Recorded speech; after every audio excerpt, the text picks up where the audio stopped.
She founded an architectural concrete company. He founded a $100 million clothing company. She took the world by storm as a social media star. He took the world by storm as a famous serial entrepreneur. Together we started a business. And had babies. Now we're figuring out the best ways to do both. Join us as we learn from other entrepreneurs going through the same life struggles. As they share their life hacks about success, love, kids, and everything in between.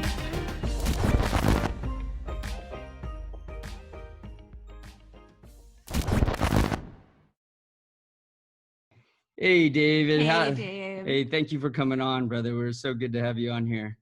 Are you kidding me? I have waited so long, not just to come on here, but to see you guys. You guys look great. It's such a privilege to be here. Thank you for having me. Yeah, I appreciate you having me on your Instagram stories there last week. Yeah, that was great. Yeah, that was fun. Yeah, do you do that all the time? Yeah, I try to do it 5 or 6 days a week, really, especially now with people in transition, people trying to have the right mindset and heart set. So bringing on a whole bunch of different people to figure out who do I resonate with and what lessons can I learn? Yeah, that's so good. Like I felt like I even learned something about myself just talking to you there. There's lots of things you don't normally talk about, and they're kind of brought out in conversation. When you have a good conversationalist, somebody who can bring that out of you. Yeah, it's lessons and stories, right? I love to get people to tell me their story. And then you're sitting there processing it. And every time you tell the story, I think you learn a little bit more about yourself and the situation that happened. Right. Yeah. Well, you're so successful. So I know there's going to be lots for our listeners to learn from you. So you've had so much success, and with your success of your company, and you're an author and a speaker. But take us back to like when young David Meltzer.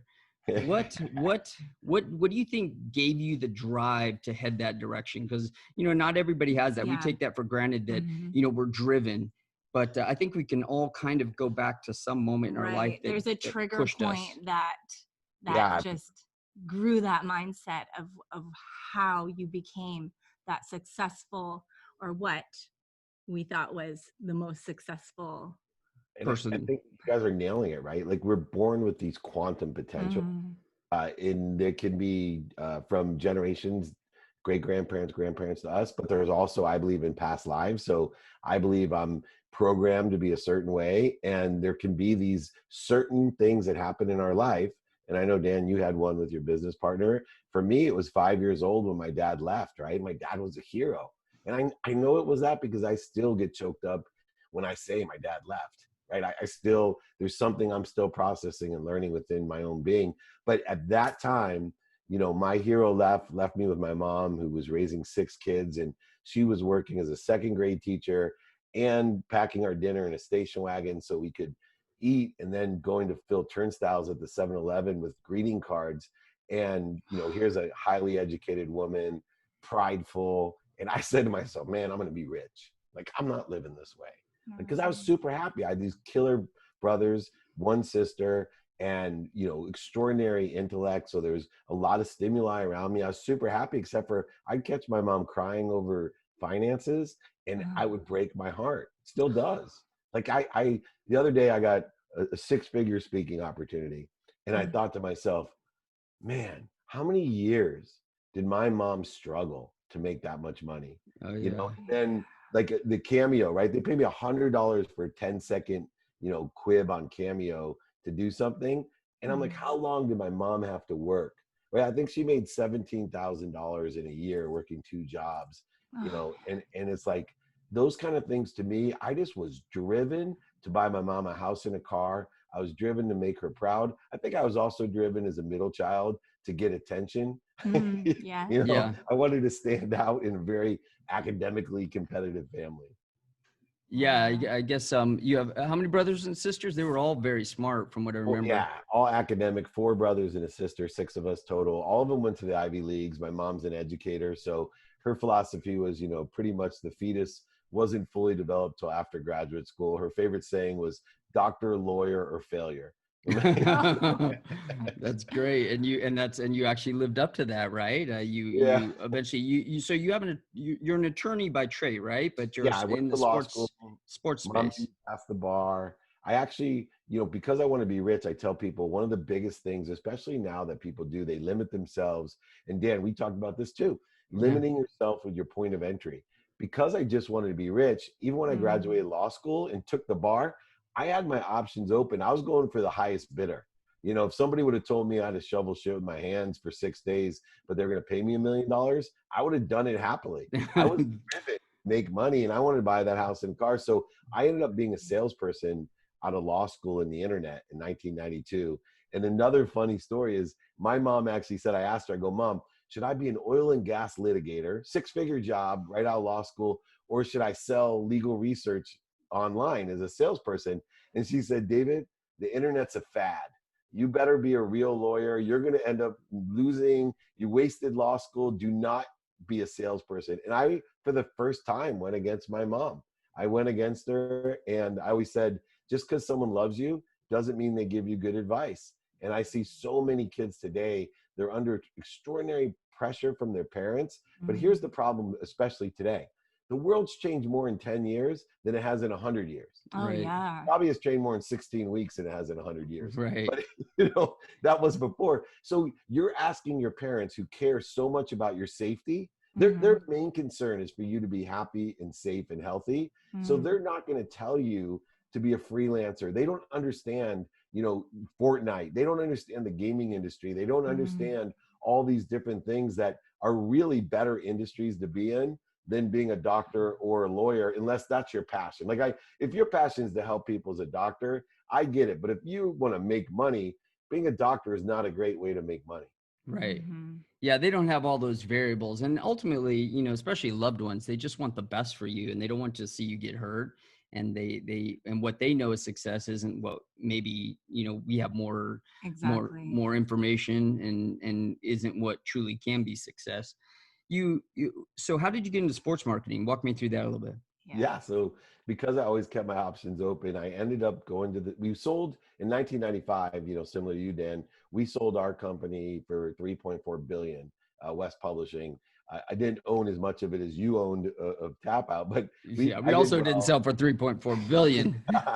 But I went to the Silicon Valley and became a true entrepreneur. I raised hundreds of millions of dollars in the technology space, wireless proxy server, ended up, most people don't know, CEO of the world's first smartphone.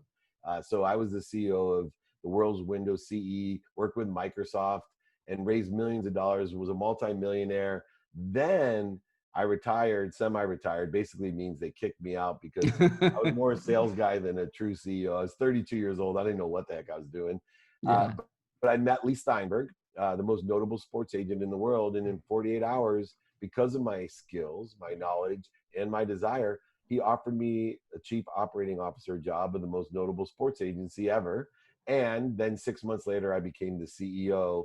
That's where I met Warren Moon, the Hall of Fame quarterback, right, who we met, became best friends. And we started Sports One Marketing over a decade ago, specifically to leverage all those athletes, celebrities, entertainers, to leverage all the big events that we were working at and the charities, because everything I ever did had to have a charitable purpose or cause tied to it.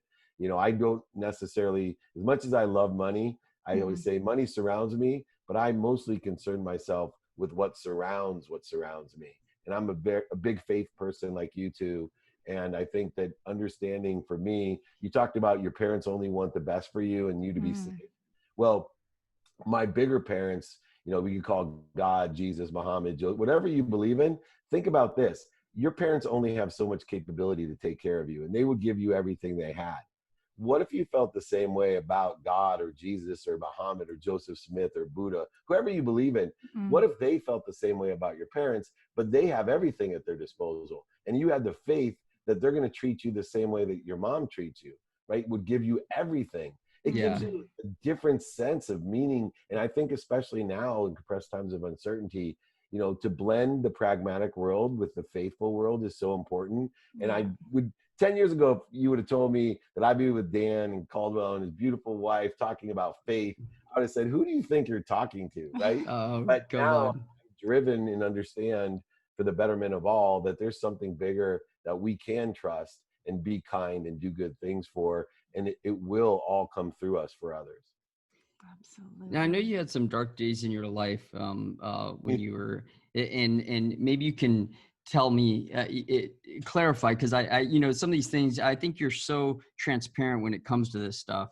And a lot of people don't like to speak about it, including myself. You know, nobody likes to talk about the bad times too much, but you're very transparent when you talk about this stuff. It's a beautiful thing. Yeah, We that's admire great that because so much. it helps people. It really does, you know, because everybody's going to come into that moment in their life in one way or another. It may not be as bad as yours was, but they're going to have that in their life in some way. They're going to have to face the truth and really discover why they're here and what their purpose is. Yeah. And you had that coming to Jesus. Yeah. You know, three things happened to me. I'll tell a quick story if you don't mind, because please. I had everything, right? I grew up poor, and you guys know what this feels like, right? Yeah. Houses, cars, anything I want, I could buy. And I always said I was born in a world of not enough, where everything happened to me as a victim, right? And I would say, me, why do they have parents? Why do they have a nice house? Why do they get to go to summer camp? Why me? And then I make all this money, and I'd come into a world where I would buy things to make me happy. I'd buy things I don't need. I'd buy more things I didn't need, different things I didn't need. And I'd buy them to impress people I didn't even like. Like I'd buy them for the wrong reasons. Then three things happened to change my world into not the world of to me or not the world of for me. Number one, at 30 years old, I told you my dad left when I was 5. Yeah. At 10 years old, my dad was still my hero. I didn't understand deadbeat dads, but my dad forgot my birthday, which was bad enough at 10, but he lied to me. He told me he didn't forget my birthday. He doesn't believe in birthdays. And it crushed me because he celebrated my sibling's birthday, his, wife who was closer to my age than his birthday. Like, I knew he was lying. And I told my mom, he is a liar, a cheater, a manipulator, back-end seller, overseller. I hate him. At 30 years old, he gives me a birthday present after 20 years, a beautiful sport coat that I put on.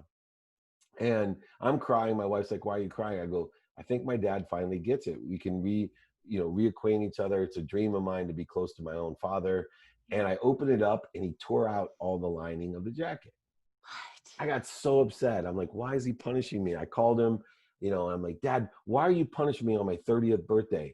Why are you doing? He was like, I'm not punishing you. I go, why would you give me a jacket I can't wear? He goes, because it's not for wearing.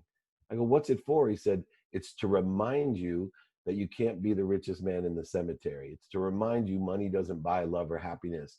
I want you buried in that jacket to remind you can't take anything with you when you're gone. I want you to hang it in your closet and remind you you're just like me.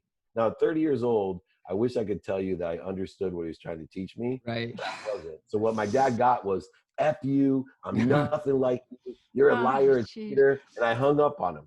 Now, 6 years later, I'm 36 years old, running the most notable sports agency, Newport Center Drive there in Fashion Island, looking out over Catalina Island. I have everything in the world, and I go golfing at Pelican Hill with my best friend from the fourth grade. Fourth grade, I take my best friend out. He's actually such an old friend and good friend that he asked my wife to go study with me for me at 6th grade camp. And she said, no, tell him to ask me himself. And he embarrassed me and told everyone, dude, she said no. And so I had no idea you guys went that far back. I'm sorry to cut in, but wow. I threw an egg at my wife at 6th grade camp. I hit her in the back of the head because she embarrassed me. And she stayed away from me for years and years. So, people say, you guys have known each other since the 4th grade. She skateboarded by my house in the 4th grade. And talk about kismet or how the universe works. Yeah.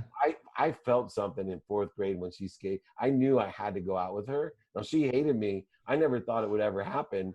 But, lo and behold, in my late 20s, somebody pushed me into her in Mexico.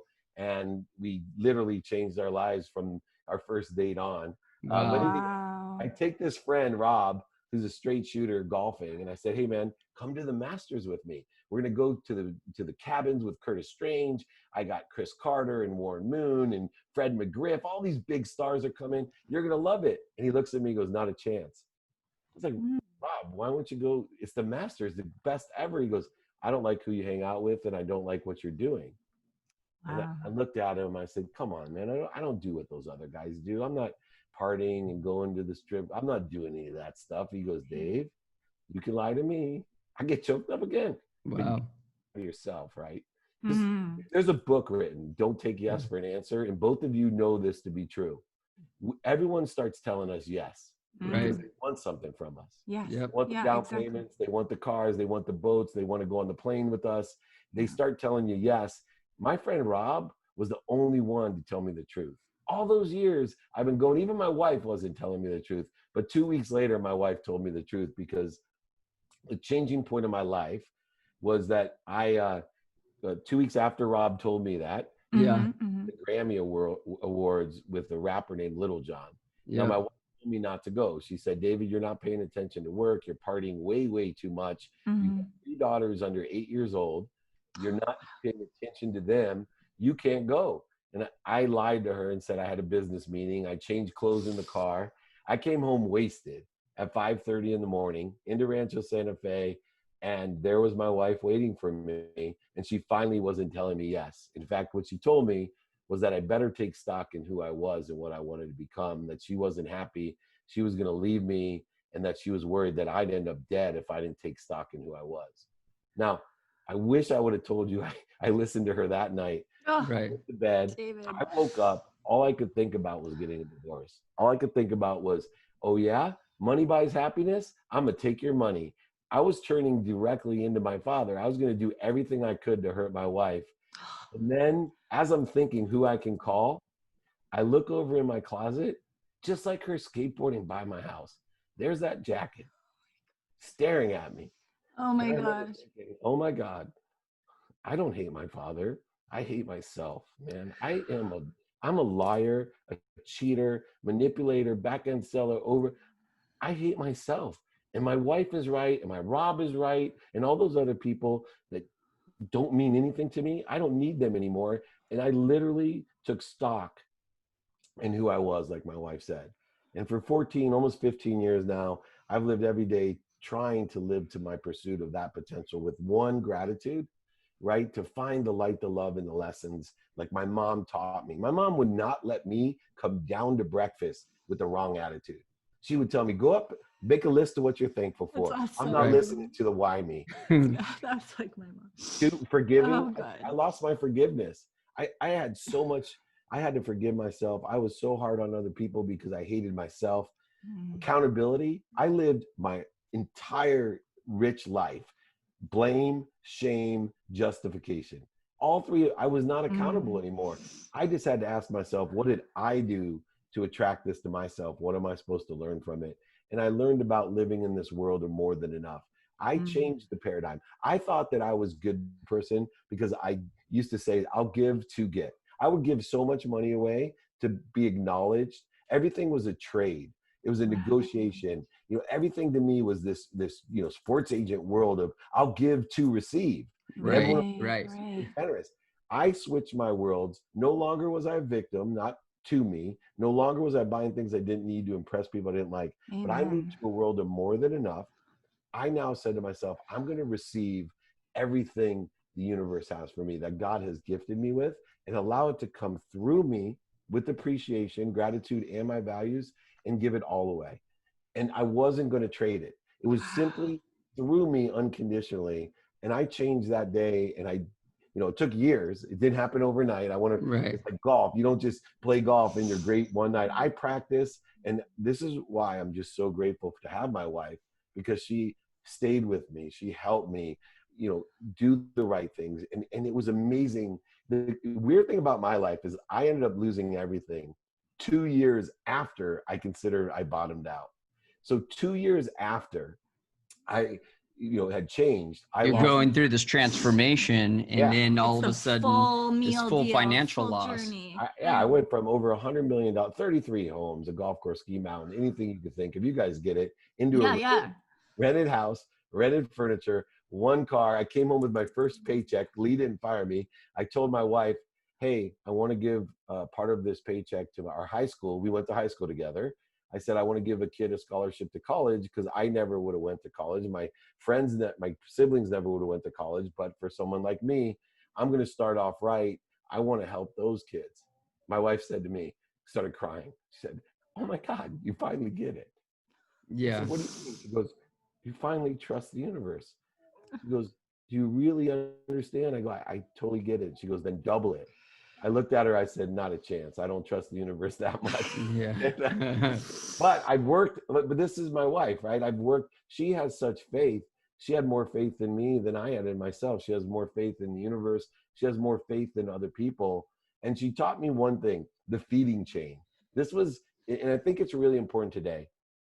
She said to me, there's a feeding chain. One, if something feeds you, the news, your podcast, your books, your friends, your family, if they feed you, if they inspire you, then feed it. Yeah. If they don't, let it fall away, because there's too many things around you that will feed you. Just let it fall away. And if they bleed you, if they hurt you, if they bleed you, then fire it. Get rid of it from your life. You got to take action. And she actually made me fire friends. And I called up several of my friends and said, "Hey, this isn't about you. This is about me. I don't like myself when I'm around you. I don't like what I do when I'm around you, and I'm accountable, but I'm not going to be around you anymore until I figure out how I can." Yeah, I like that story. You I speak about love that in the that. game time decision making.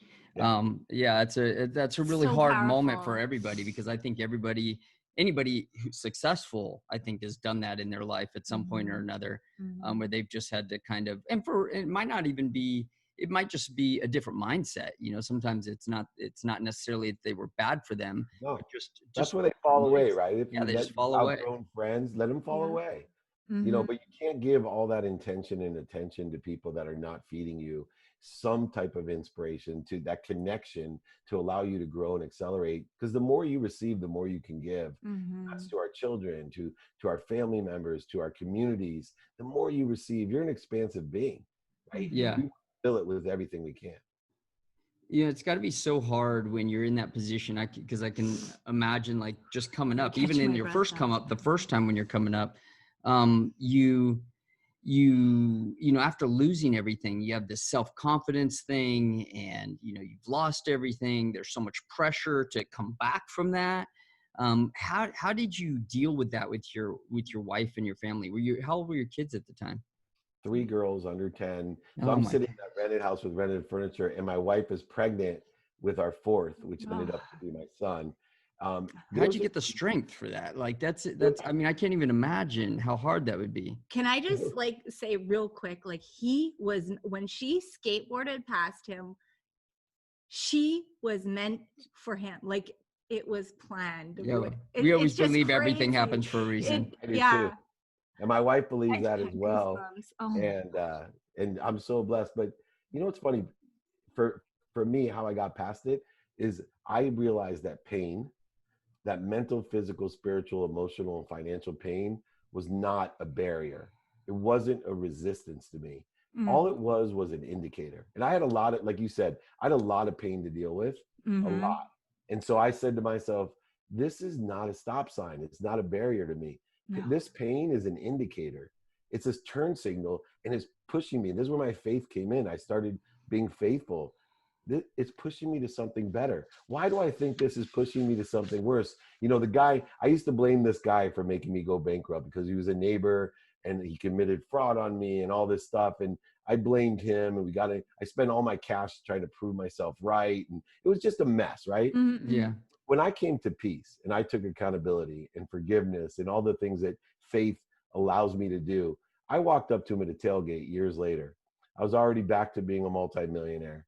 And I walked up to him. He thought I was going to hit him. He literally, and I put out my hand and I said, "Hey, I just want to thank you. You changed my life, man. Thank you." And I mean it. Yeah. He still doesn't know what Yeah. that, I choked up. He's like, "What the hell is that?" Because he was a turn signal. My life was pushing me to something better. And all I didn't know is so many people, they don't realize they're being pushed to something better. And they put time as a variable. They're like, "Oh, why me?" I'm a try me person. Every time I saw it, I'm like, "Oh yeah, try me." I had my uncle, my wife's uncle, I overheard him, and it fired me up so much. We had lost everything 2 years after my transformation. And I kind of walk in, my wife's crying. It's like, I don't know what to do. we're losing it. I mean, there's moving trucks taking shit out of my house, a foreclosure sign in my big home, let alone everything else that was taken away, right? I literally walk in and she's crying, and I'm torn up. Like you said, it's so much pressure. You see your mom crying over finance, try your wife, because you've screwed up, right? And she has all those kids and she's pregnant and she's stressed. And she said to her uncle, I don't know what to do. Do you think we're going to be okay? Do you think Dave can pull us out of this? And he said, oh man, because he's known me since I've been 10 as well. My wife's cousin was one of my best friends. So I had seen her all the time. So the uncle's known me since I was 10. He said, oh my God. He goes, let me just tell you this. I've seen Dave Meltzer. Everything has gone his way his entire life since he was 10 years old, since I've known him.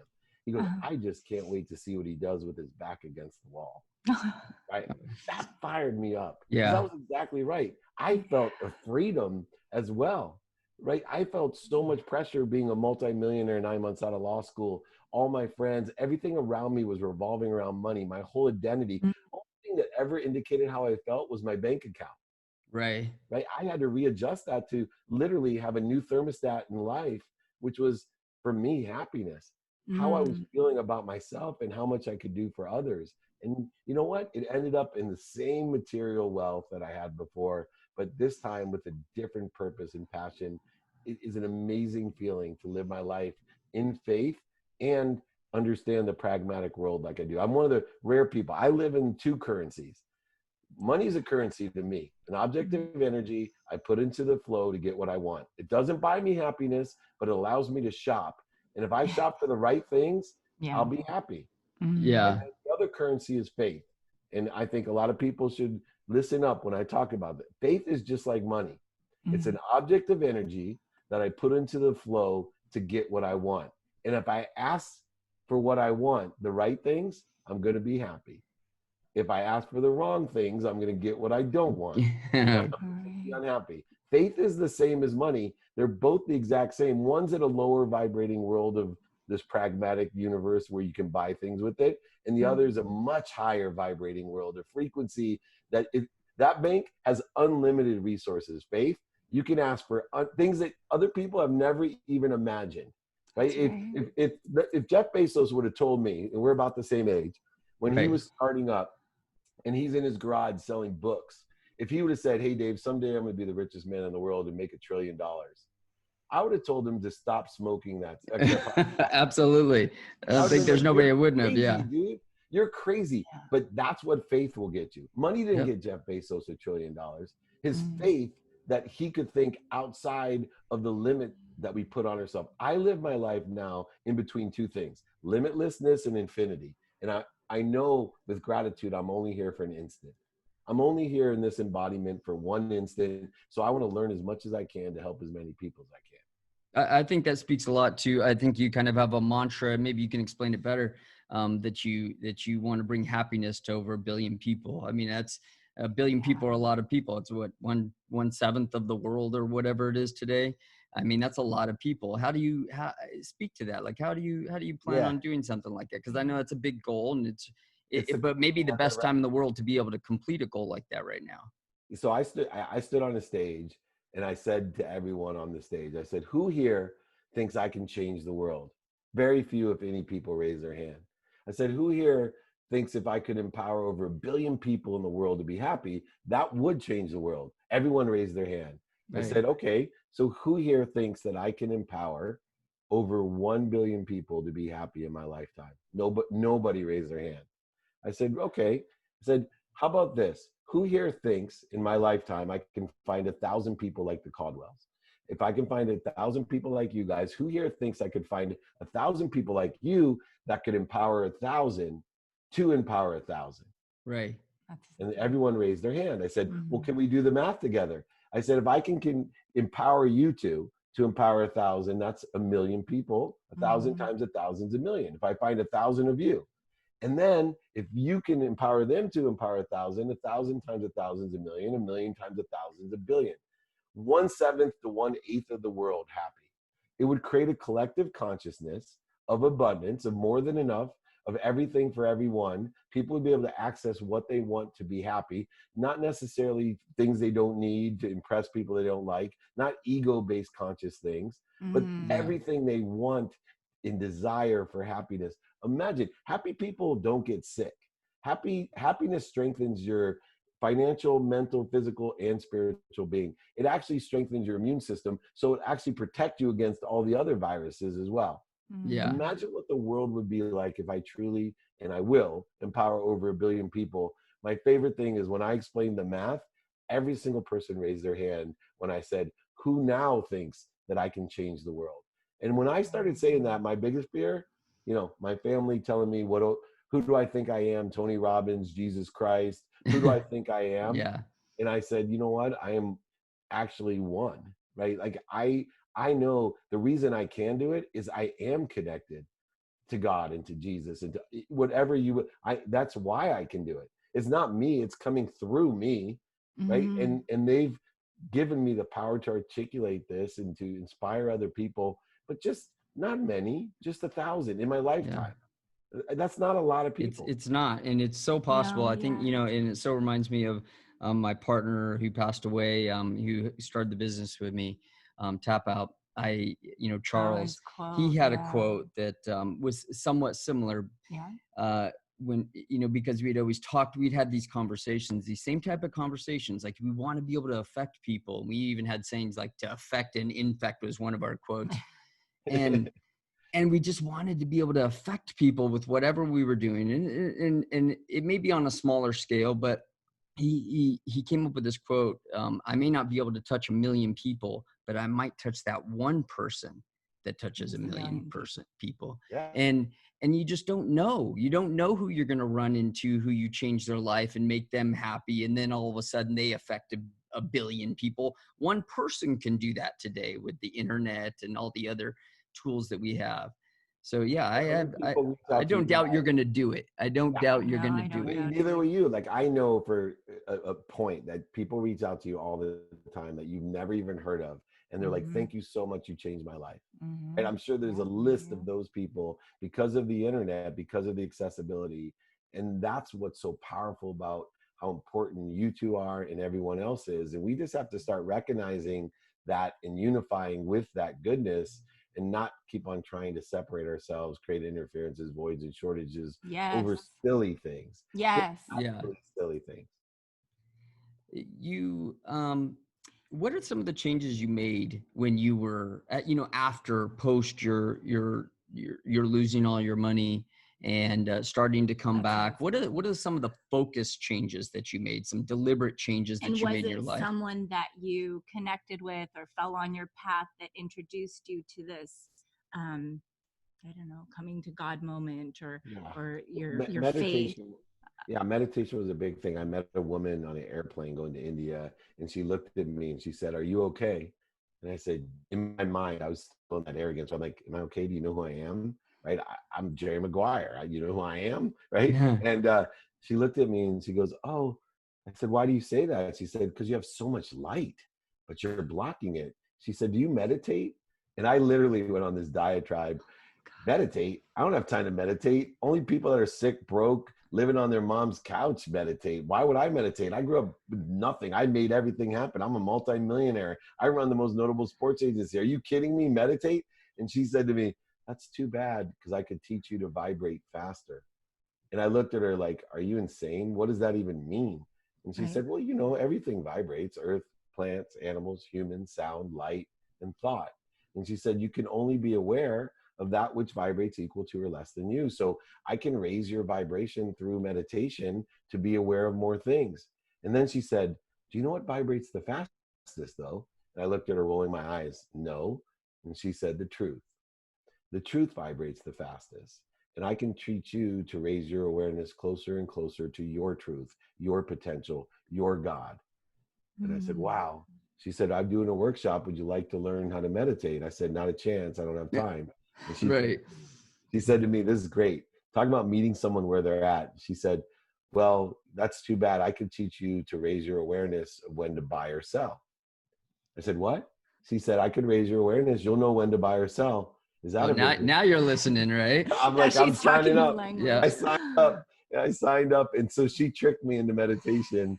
And I have meditated for 15 years, 20 minutes a day. I theta meditate. I'm a quantum healer. I'm on the Transformational Leadership Council with Jack Camp, all the people from The Secret, Jack Canfield, Bob Right. Proctor, Nichols.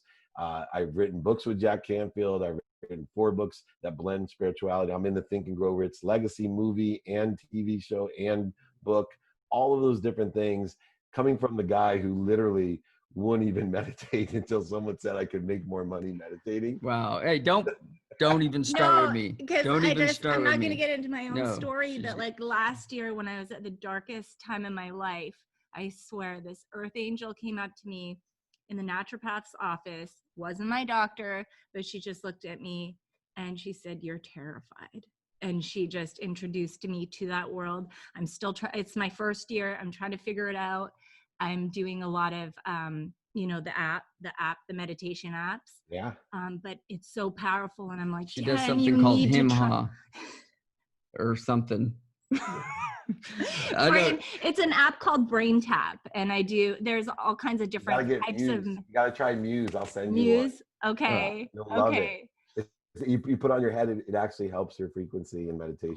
So David, convince me. Like I'm like, And our I audience don't out have the there, time. like, I tell her this. I don't have the but you can time. start small. Like I'm let me still explain why that learning. doesn't work. Here's how stupid I am. And hopefully this will resonate with everyone, Okay. because I know people are out there going, this is a waste of my time. And Yeah. you're so far in your own way. So I go not only to meditate, and I learn how to do past life regressions and body scans and quantum healing things, and I'm totally into it. And I go to a money workshop with the energy of money. And I go to this workshop, I learn about shifting my own energy and receiving and all this. And I literally double the amount of money I make within a month. So I go to my business partner and I'm like, dude, we should have this this workshop. We should send some guys over to do it. And he's like, we should do it for the whole company. And my answer was, no way, that'll be too expensive. Right? And he's like you swear that everyone's doubling their money. Yeah. Like, you got all these people in our business doubling the money, and you think this is too expensive because everyone's out of the work for 2 days. And Yeah. but this is the way that we get in our own way, and we Right. think, you know what, I don't have time to meditate. When you said that, that was me. You don't have time not to meditate. And let me tell you this, everyone out there, 2 minutes a day is worth more than 2 hours on a Saturday.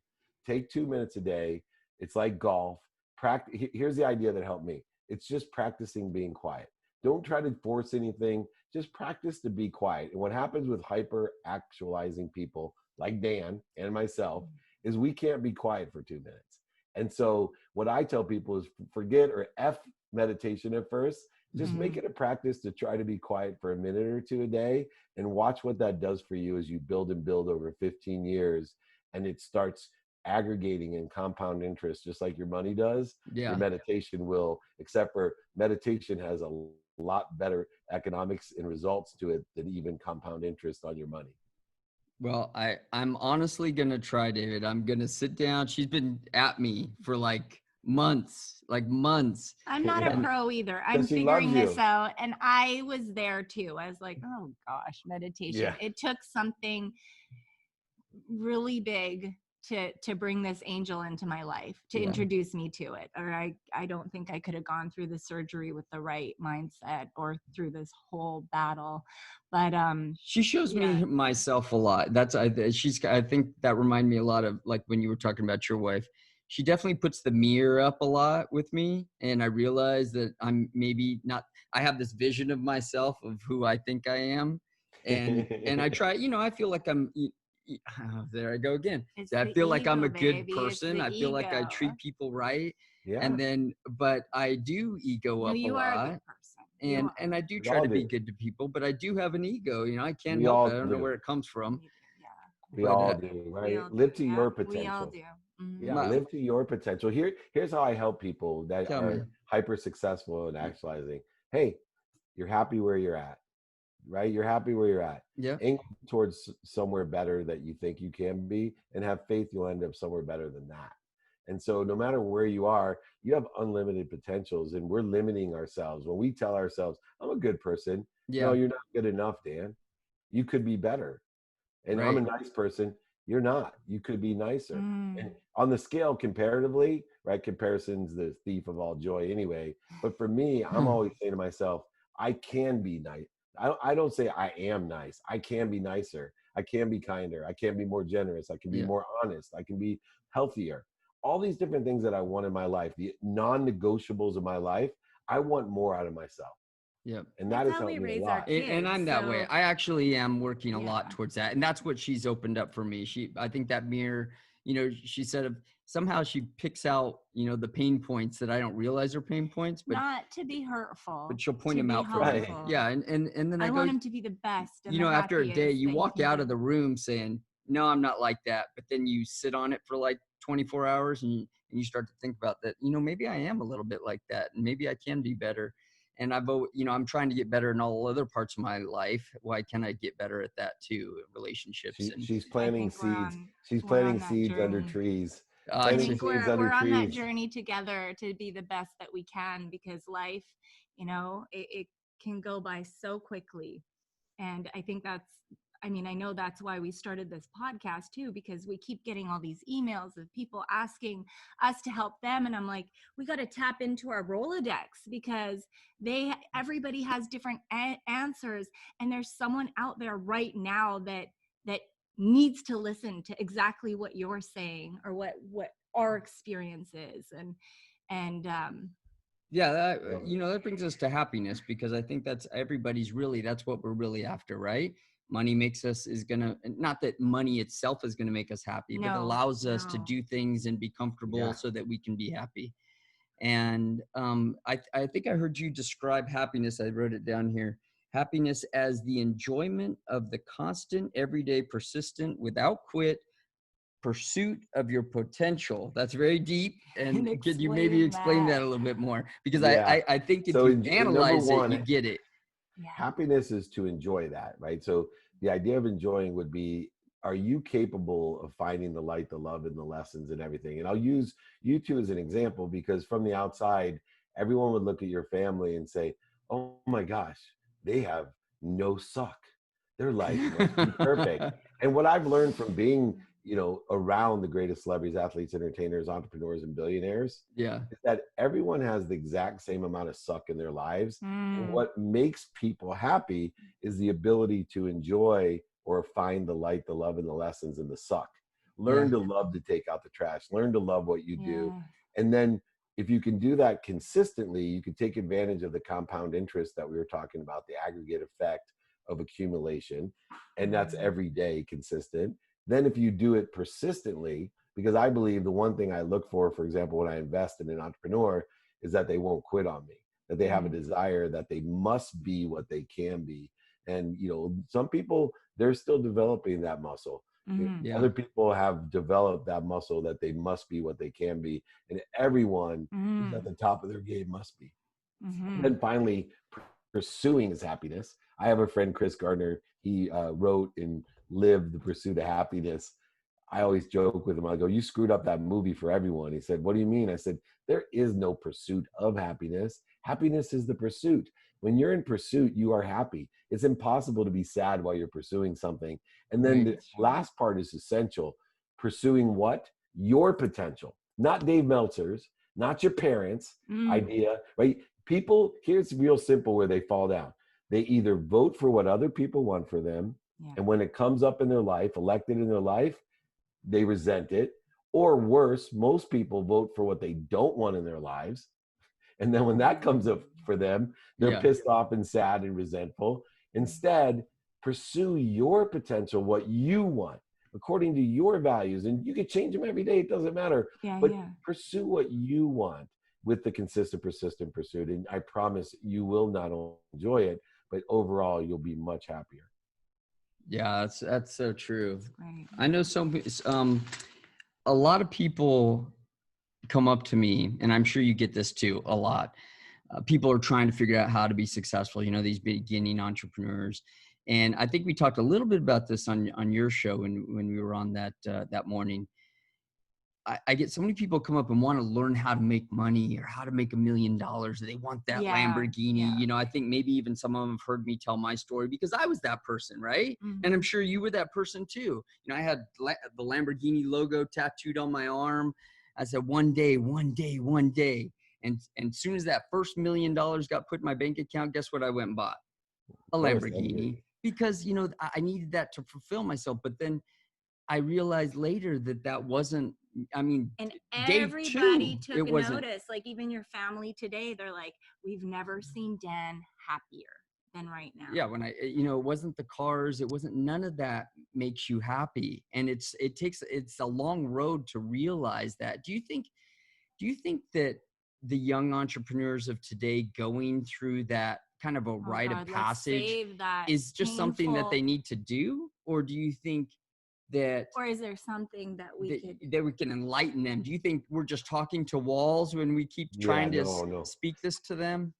Yeah, that's an important It's question. a generalization, but most of the entrepreneurs or young people have to learn from, I joke around, but they have to learn for themselves. My teenage daughters, myself, I always say, they don't listen to me, but they watch me. They watch me. And as much as they watch me, they still want to put their hand in the fire to see if it actually burns.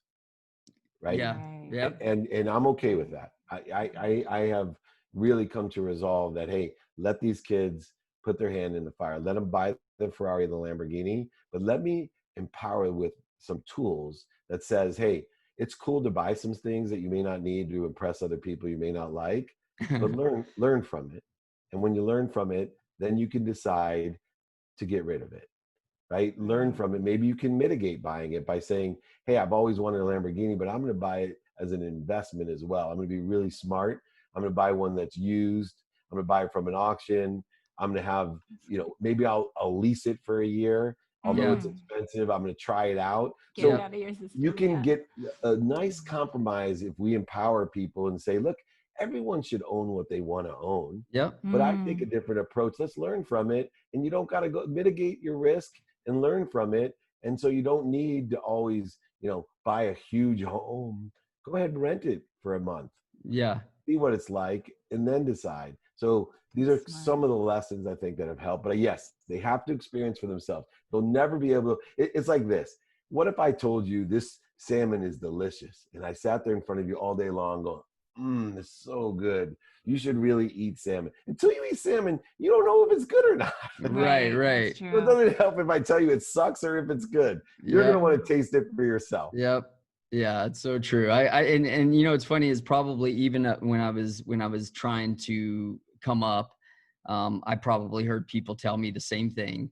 That car's not going to make you happy. The stuff's not going to make you happy. It's not, we still don't drive nice cars. We do. But you know, that's just, I guess, maybe a metaphor for other things, lots of things that you think are going to make you happy. I buy my kids nice cars and have my wife have a really nice car. So I drive a Volt.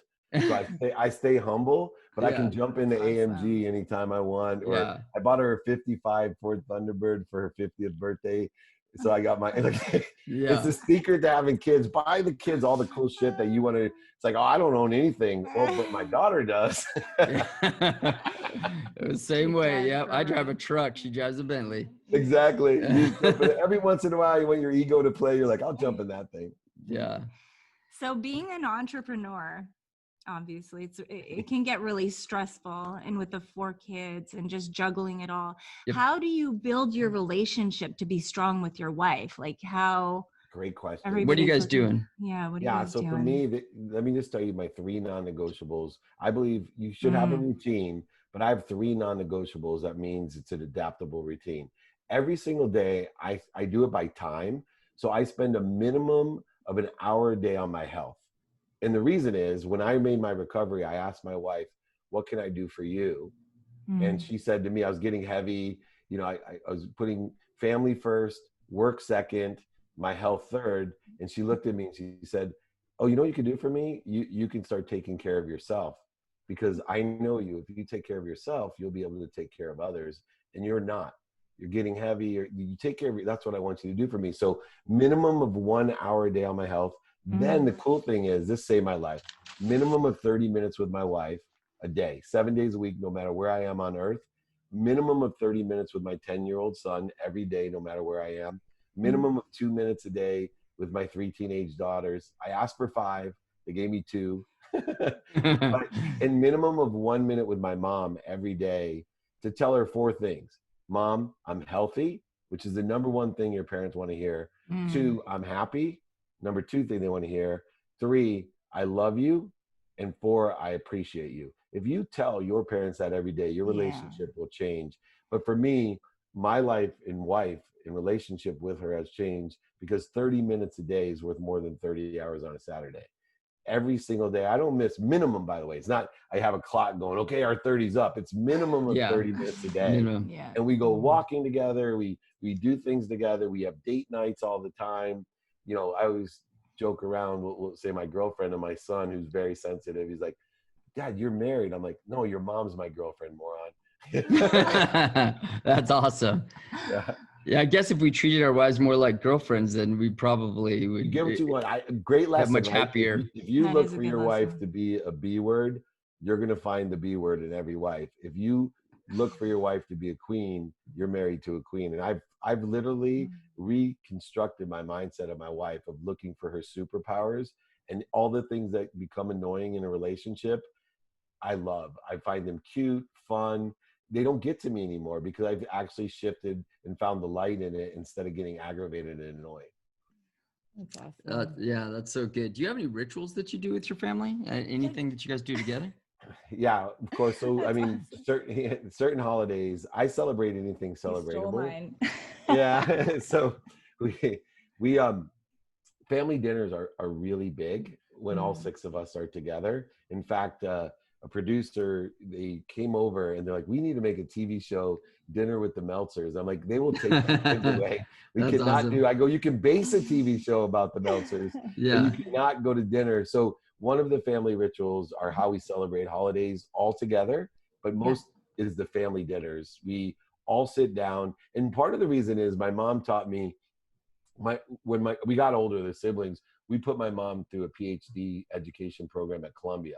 And she's an educator, right? And so she came back and I said, Mom, what's the number 1 takeaway that you learned from your program? And she said, you know what the number 1 common denominator of kids who go to the Ivy Leagues are? I said, wealth. She said, no. I said, oh, the amount they read. No. Oh, private school. No, I couldn't figure it out. She said, the number 1 common denominator of the kids that go to the Ivy Leagues is they have dinner with their family every night. Oh, really? Wow. That's pretty. So that became our ritual of importance of the community, of being together, all of us. And people are allowed to leave early, but the dinner, you know, when they're there, all 6 of us, we arrange the time, and that's the biggest ritual I can recommend as well to others. Yeah, we started doing that at home. We we found ourselves when the kids were young, eating, in the kitchen and just grabbing TV, food outside. and TV. And we just said, you know what, we need to. We're always working. Yeah, because we're always working. That was our priority, and then. Well, it's a lot of the pandemic stuff too. No. I'm talking about before, before I had that thing. Yeah, this is the best part of the show. we're like discovering. You guys get honest. Wait, hold on. She said, hold on.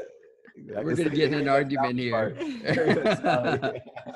No. But I think that was a moment where I think that was good for our family. Absolutely. To when we'd all sit down, and we're talking about my 2 little ones here, so they're 4 and 1. But I think just us all being at the table and then saying grace over the food, and I think it just made the family, it brought the family closer, and it calmed the kids down, and the kids had a better dinner rather than throwing food around, and they sleep better. Everything. I mean, they don't throw they sleep food, better. They sleep better. Yeah, they feel secure in their relationship with you and your relationship with each other. There's so many good things that happen. Absolutely. All right, I got time for one more question until I got off the stars. Yeah. Let's do this one. Yeah, no, we already did that. This one. Yeah, the final question. So this is totally hypothetical. And so I want you to know this is totally hypothetical, but we're on a plane, and we ask this to everybody. We're on a plane and you're talking to your kids on the phone, and the plane's going down. what is the one piece of parting knowledge that you would like to leave with your kids so that they would take with them to live the rest of their life with? Mine's simple. It's always be kind to your future self, do good deeds. I think life's simple. And I think if you have a kind perspective and you are just looking to do good things, that everything will take care of itself. And I truly, truly believe that of people. I tell all the time, be kind to your future self. Just pick up trash, put the carts back, smile at people, give them a hug if you can. Just if you try to be kind, not right, offended, separate, guilty, angry, anxious, frustrated, worried, all these other emotions, every time you feel one of those ego-based emotions, and you say, you know what, I just want to be kind, and you pick the good deed instead and the good thought instead, your life will turn out in a tremendous way. You'll learn that you're living just for an instant between limitlessness and infinity. So I would tell them, be kind to your future self, do good deeds. I love you both. You got to come back onto one of my other shows. Both for sure. We'd you guys love are to. wonderful. And when this is all over, we got to go out with my wife. I know, when dinners really open up. Where can people find you, David? Where can they find you on social media? And what are you doing right now? Right on. Free trainings every Friday for 20 years. They're free for everyone. Just email me directly, david@dmeltzer.com, dmeltzer.com, @davidmeltzer, David Meltzer on everything else. So join me. I have a text community, 949-298-2905. Thank you both so much. Hate to scurry off. I love you. Oh, thank you guys. Thank you. See you later. So much. Thanks, Dave. Many blessings. Thank you. Talk to you guys soon. Bye. Bye-bye. Thanks for listening. Please subscribe. We love you.